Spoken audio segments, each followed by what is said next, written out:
are you finding the conference here at the moment? I'm loving it.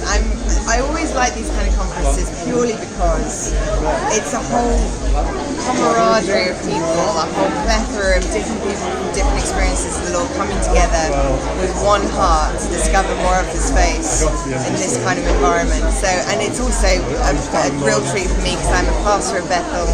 So watching my bosses come here kind of backs the revival prophetic that's saying about coming from the west to the east of how America's helping influence revival in England.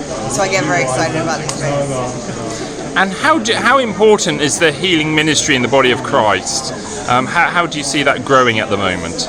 Well, it's one of our major factors of our mandate. So if we're not healing people, we have a problem.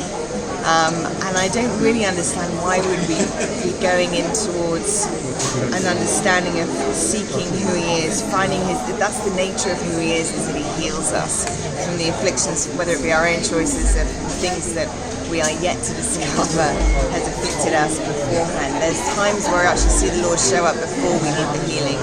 I see that happen an awful lot in these conferences. But I see the church begin to die as soon as I see healing to stop evolving. And one of the things I actually love about Congleton and all the things they've been doing with Costa Coffee is the fact that they've discovered new creative ways of actually implementing the Lord's goodness in our day-to-day, and especially in the coffee shop, because that's really where most of the world connects with each other these days. We don't have much going in regards to church numbers. They are dying on a certain level, even though we're having these underground movements start to churn the church up, which is very exciting to me. And of course that's where you're starting to see some of the most wild, miraculous healings at all are with the underground, the hunger, the passion that I've been praying for England, and I know that it's starting to happen because of places like the healing rooms that are actually just coming in to the most basic, most simple. It's like Jesus at the well, just waiting to interrupt our day and actually give us another option, another way. And I'm so inspired to see. I talk about the healing rooms and what they do all over the world, because there's nothing like it. And actually, in conversations that I'm having with other people, they're getting so inspired of going, coffee. Why didn't we even think of that before? That actually just a very basic conversation can start to release a whole unique way of life. And you were able to join us, thank you very much again, at Healing Rooms England and Wales National Conference in Congleton just earlier in the spring. What was your thoughts on the conference? How did you find Don't tell anyone else, but I think event? it's my favourite. Don't tell anyone. This is our little secret.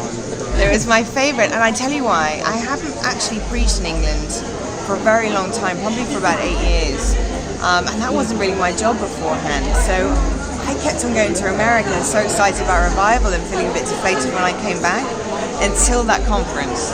And when I started seeing the hunger and the passion and the fire and everyone drunk and just having such a good time, I thought there's hope for England yet. And so it planted something in me that every time I think about that conference, I